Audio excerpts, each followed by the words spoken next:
What's up, chickens? This is Dodger, and you're watching my show.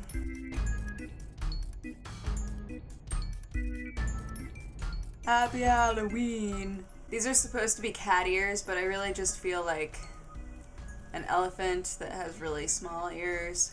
Or like one of the bots from Chubbits. Anywho.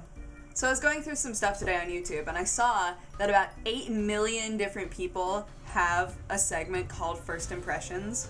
I've now decided that I'm going to change the name of that segment. I need it to stand out from the crowd and call it, like, super fabulous fun times of magic impressions, or be totally misleading and just call it naked boob impressions. I'll have to work on it. I'll figure it out. So Activision and the Kotick whatevers have been showing a lot of support for BattleNet recently. Support in a, hey, so once all of the Blizzard games are like figured out and we're sure they're going well, how would you feel about us putting some of our other games on BattleNet?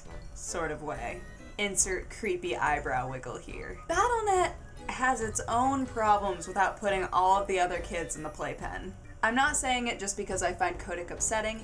I'm saying it because if you were to put all of the other Activision games on BattleNet, it would mean a complete overhaul of BattleNet, and we've had that already. Also, the community would just throw a huge fit over it. It would make for good news, but I personally wouldn't go on BattleNet for like a year. Something kind of cool. Fifth Cell, the company that made Drawn to Life and Scribblenauts, they have announced their first console game. It's a game called Hybrid, and it's a post-apocalyptic third-person shooter.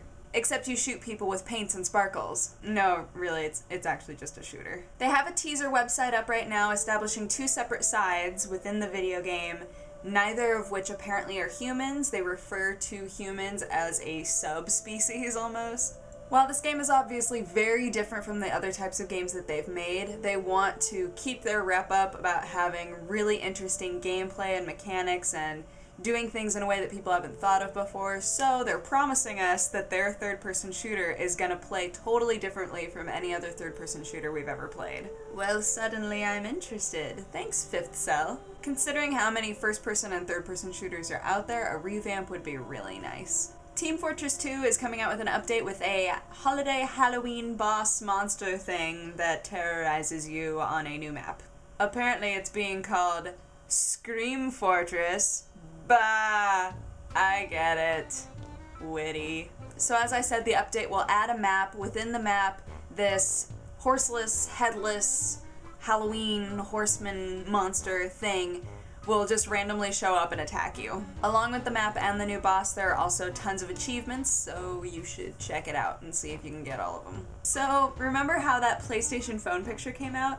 And everybody was like, you know that picture, like, Sony PlayStation said that it totally wasn't a real picture, right? Like, you realize that, right? Apparently they lied, and that picture is legit. Lying is never the way to go. Someone is always gonna show up talking to the press going, they lied! Anyway, I'm still excited for the PlayStation phone, even though they were like, no, it's not, no, we don't know what that is. Bad form, Peter.